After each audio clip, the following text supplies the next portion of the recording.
दोस्तों, आप तो जानते ही हैं कि हमारी सृष्टि बार बार बनती और बिगड़ती रहती है। यह एक अनंत चक्र है जो सदियों से चलता आ रहा है। यह सृष्टि का चक्र है जिसमें जीवन और मृत्यु का पहिया निरंतर घूमता रहता है।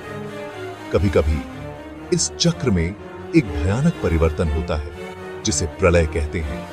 प्रलय का अर्थ है सृष्टि का संपूर्ण विनाश। ऐसा ही विनाश तब हुआ जब एक दुष्ट असुर हिरण्याक्ष, जो कि हिरण्यकश्यप का भाई था, ने सृष्टि में प्रलय मचा दी। उसने अपनी शक्ति का दुरुपयोग किया। उसने अपनी आसुरी शक्ति से पृथ्वी को समुद्र में डुबो दिया। यह एक भयानक दृश्य था। अब पूरा संसार पानी में डूब गया था। हर जगह सिर्फ पानी ही पानी था। देवताओं में हाहाकार मच गई। सबकी जान खतरे में थी। वे चिंतित थे कि अब क्या होगा। उन्हें किसी ऐसे महानायक की आवश्यकता थी जो पृथ्वी को इस संकट से बचा सके। एक ऐसा योद्धा जो इस संकट का सामना कर सके। लेकिन कौन बचा सकता था दुनिया को इस महाविनाश से? कौन था वह महानायक जो इस प्रलय को रोक सकता था? देवी पृथ्वी, हमारी धरती मां, बहुत डर गईं। उन्होंने महसूस किया कि धरती पर संकट गहराता जा रहा है। उन्होंने भगवान विष्णु से प्रार्थना की, जो हमेशा अपने भक्तों की रक्षा करते हैं। विष्णु, जो पूरी सृष्टि की देखभाल करते हैं, ने उनकी पुकार सुन ली और तुरंत प्रकट हुए। उन्होंने देवी पृथ्वी को चुप कराया और वरदान दिया। उन्होंने कहा, हे देवी, मैं तुम्हारी रक्षा के लिए जल्द ही अवतार लूंगा। मैं हिरण्याक्ष का अंत कर दूंगा और धरती पर पुनः शांति स्थापित करूंगा। यह सुनकर देवी पृथ्वी को बहुत सुकून मिला। उन्हें विश्वास हुआ कि सब शीघ्र ही ठीक हो जाएगा। उन्हें यकीन था कि विष्णु अपना वादा अवश्य निभाएंगे और धरती को इस संकट से बचाएंगे। लेकिन यह अवतार कैसा होगा? यह प्रश्न सभी के मन में था। यह सोचकर सभी उत्सुक थे। सभी को विष्णु के अवतार का बेसब्री से इंतजार था। और फिर वह समय आ ही गया जब समुद्र की गहराइयों से एक अद्भुत घटना की शुरुआत होने वाली थी।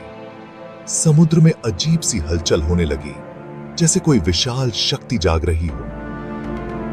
एक बहुत बड़ा जीव पानी की गहराइयों से बाहर निकला। उसकी उपस्थिति से समुद्र का पानी भी कांप उठा। उसका शरीर एक वराह के जैसा था, लेकिन उसका आकार तो पहाड़ जैसा था, मानो जैसे कोई पर्वत चला आ रहा हो। यह वराह था, भगवान विष्णु का तीसरा अवतार, जो धरती को बचाने के लिए प्रकट हुआ था।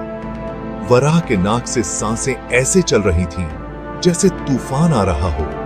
उसकी हर सांस में एक नई ऊर्जा थी। उसके दांत तलवारों की तरह तीक्ष्ण थे और चमक रहे थे, जैसे वे किसी भी बाधा को काट सकते हो। उसकी आंखों में तो जैसे सूर्य की ताकत थी, एक अजेय शक्ति का प्रतीक।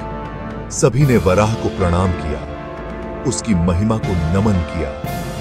यह पृथ्वी को बचाने के लिए आया था, धरती का रक्षक, एक महानायक।